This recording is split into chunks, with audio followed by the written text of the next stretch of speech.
Hello, everyone. This is Whitney from Star Hearth Astrology, and I am here to talk about the fourth quarter of the moon, which starts today, Tuesday, August 11th, and will go until the new moon on the 18th.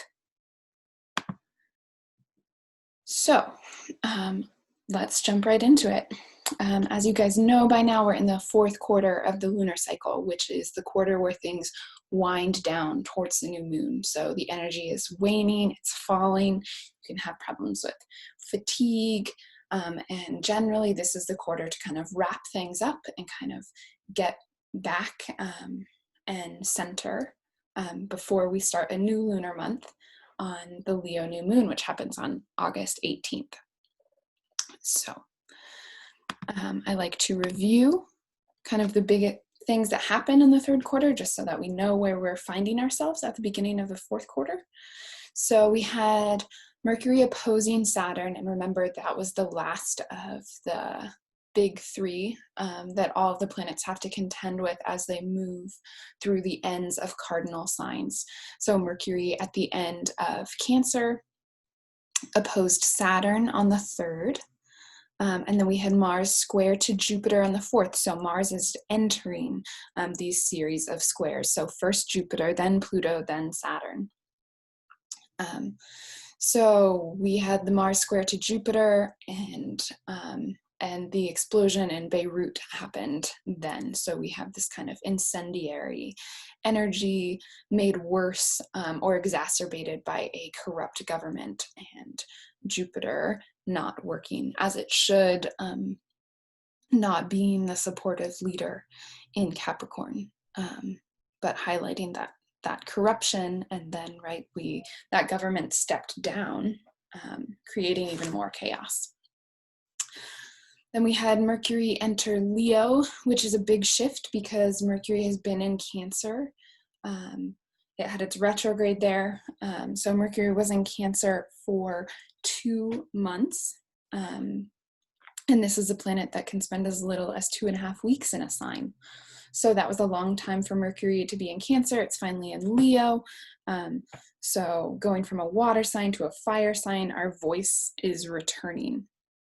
Also, Mercury has escaped those oppositions with those planets. So we're in fire, it's going to move into a trine with Mars, and so moving forward instead of all of these aggravating squares. And Mercury entering Leo, the sign of the heart. Hopefully our voice gets connected with our hearts a little bit more. We can speak from a more personal place here, but it will be less kind of emotional and less defensive than it is in Cancer. Then we had Venus move into Cancer, similarly a big shift because we've had Venus in Gemini since April 4th, and then her retrograde in May and June in Gemini. And then she was working her way out of Gemini for all of July.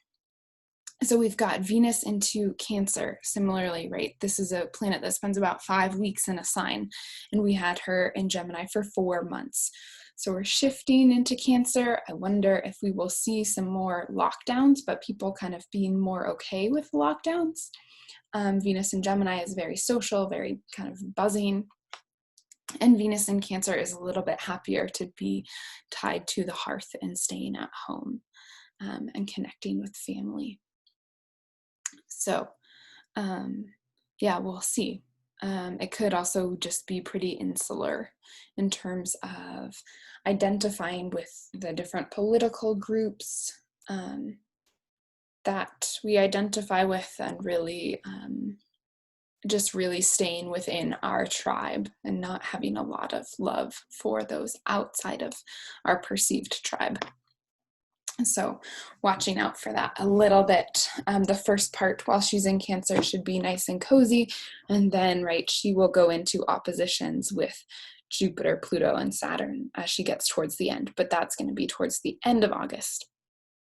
So enjoy this first part while you can. And then we had Mercury square to Jupiter. Mercury square to Jupiter.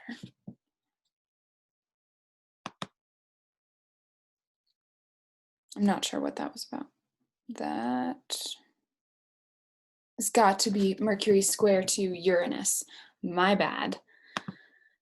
Mercury square to Uranus and Taurus, which all the planets entering Leo are going to square Uranus. And so we had a few of them, and that's just going to create kind of sudden change or aggravation, surprises, and upsets in what we think we're doing.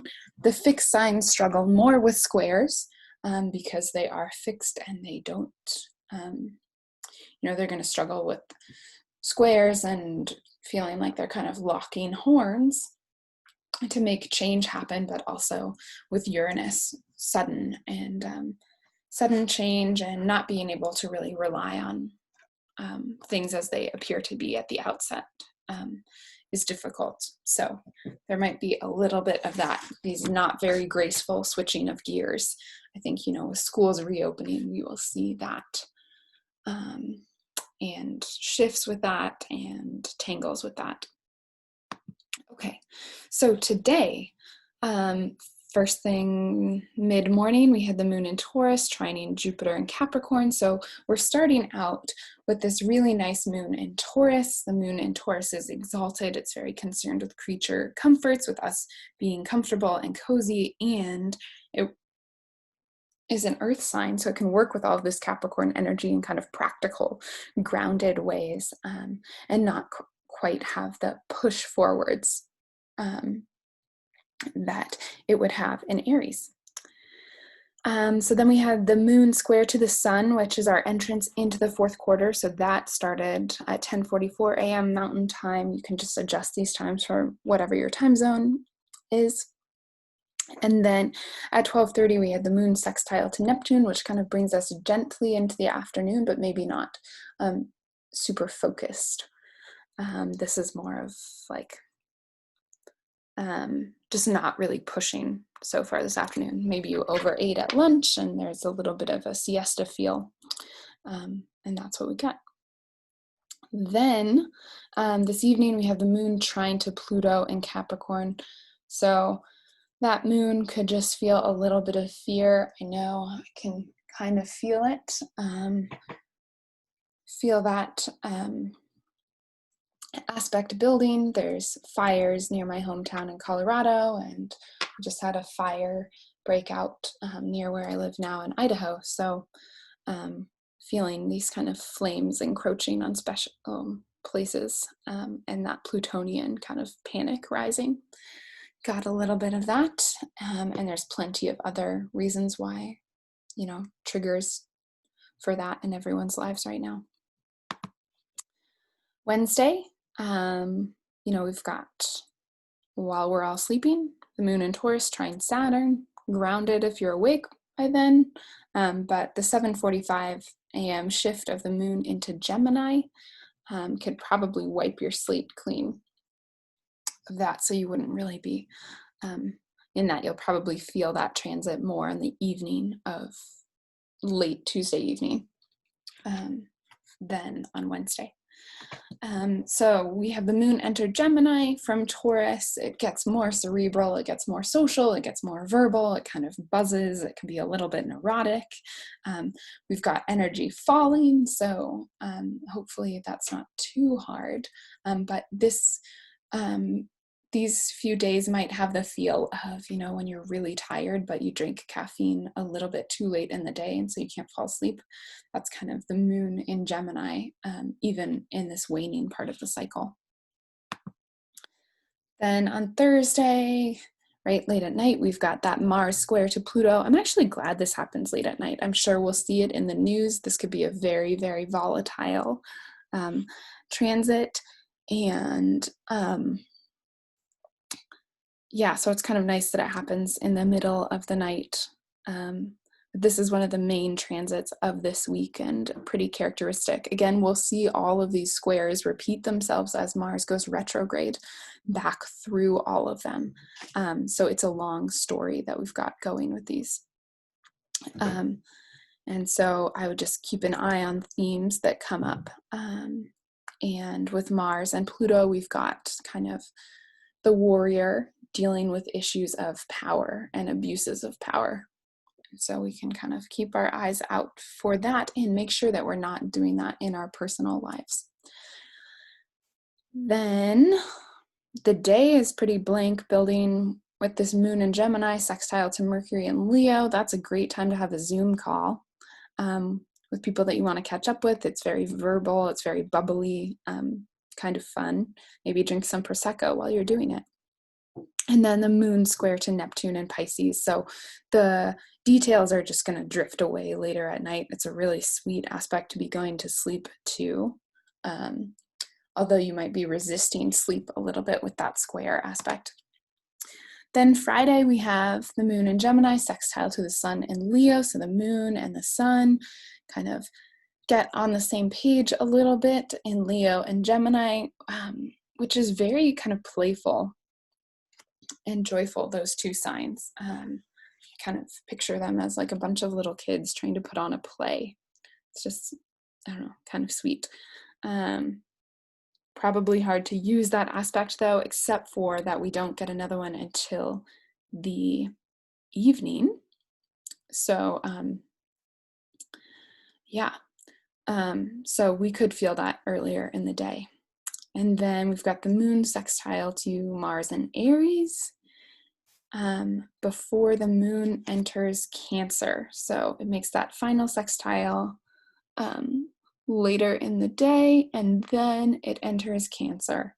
And it's going to be, this is an old moon. We're getting towards the balsamic phase, and in Cancer, it really wants to stay home. So if you're going to do socializing, it's kind of, doing it while the moon is in Gemini, and the first part of the week is probably going to be the way to go, because this weekend is really, with the moon at such a late phase in Cancer, it's really kind of a stay-at-home weekend. A good one for cleaning the house and listening to podcasts. Then we've got the moon in Cancer conjoining Venus. That's a really sweet way to wake up on Saturday. Soft. I would drink, for some reason that makes me think of drinking a London fog. So someone please do that. It sounds good. Maybe I'll do it too. And then we have Uranus stationing retrograde at almost 11 degrees of Taurus. So this is kind of a big one. We've had all of these other planets, all of the other outer planets retrograde, and Uranus is kind of joining the party, and we'll have them all kind of retrograde for a month before Jupiter goes direct in the second week of September. And then Saturn and Pluto will also go direct over the next month after that. So, right, this is the deepest Uranus has been into Taurus. If you have anything at around 11 degrees of the fixed signs, it could affect you, especially in the first around 10 or 11 degrees of Taurus. I know I work with a lot of people that have Uranus in Scorpio, and so some of them are going through their Uranus oppositions right now, and it's going to be especially heightened at this time with Uranus stationing retrograde. So that's a big one. Uranus is pausing, and whenever planets station, they stay at 1 degree for a while, so we kind of get an extra dose of them.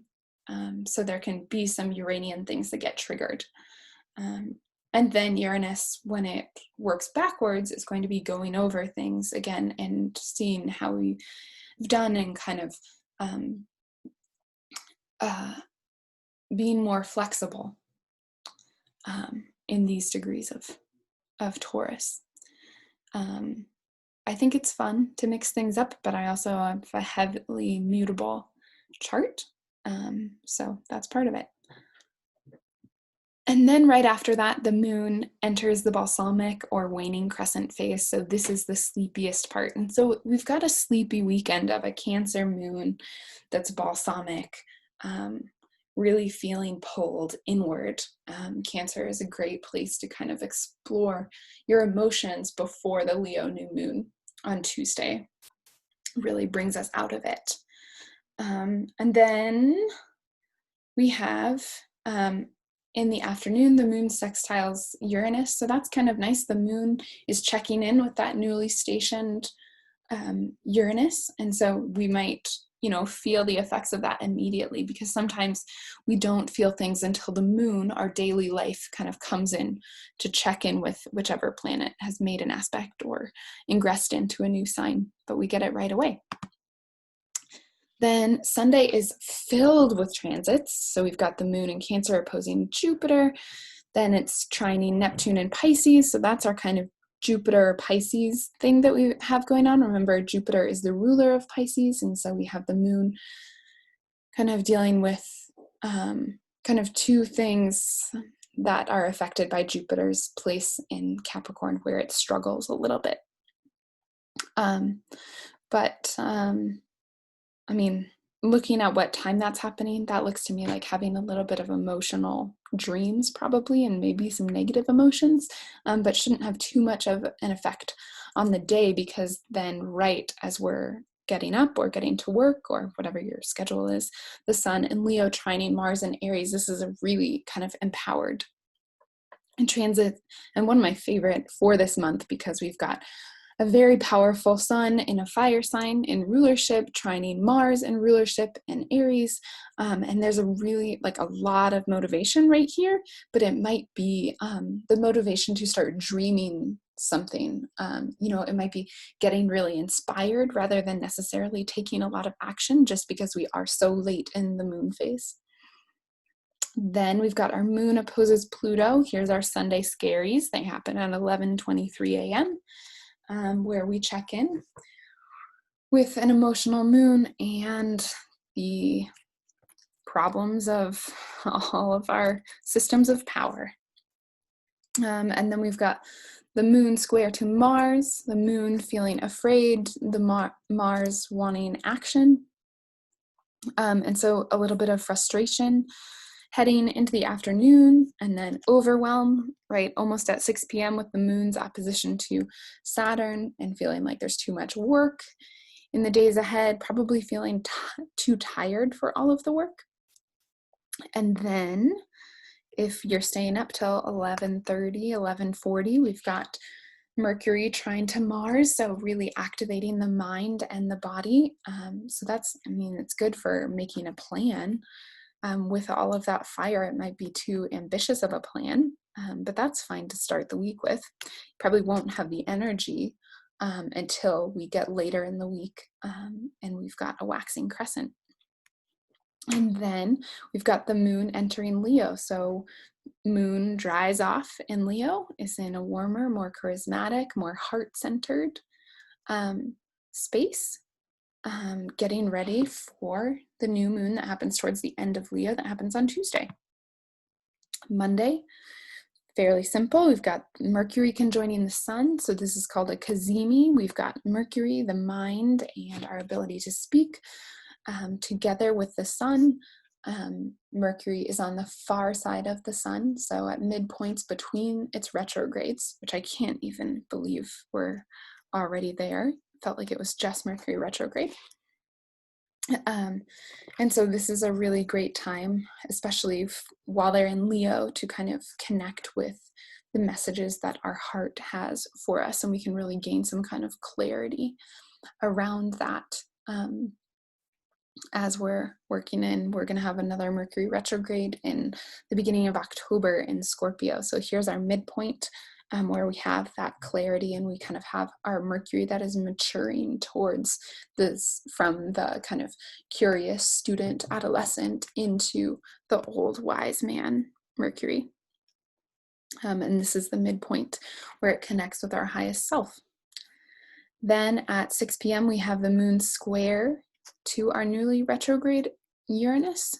So that can change the plans, that can change sudden mood changes, which can be a little bit unsettling, but probably not too bad.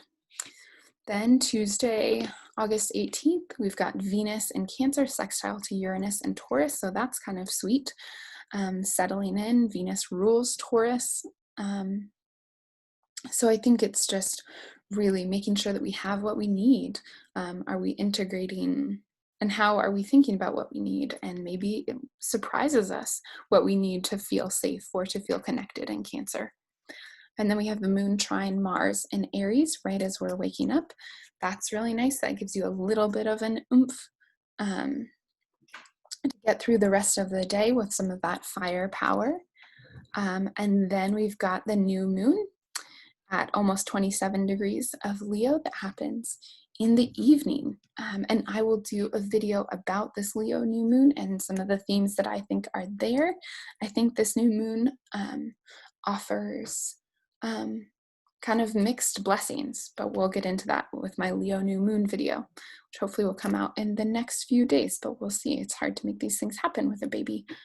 And then, yeah, so we've got that new moon, the restart of the lunar month. We've got the moon cleansing itself in the sun bath with the sun in the sign of its rulership in Leo. So really a good time to connect to our heart center, which I don't say all the time because it's not true all the time. But in this case, it is true. And then towards midnight, the moon conjoining Mercury. So we've got the moon kind of touching in with all of these planets and just kind of seeing, touching in with their shifts. And we, this week we've got all of this Leo stuff. We've got all of this connection with the Aries stuff. So a lot more fire, and that can give us more confidence and a little bit more oomph and a little bit more optimism moving forward.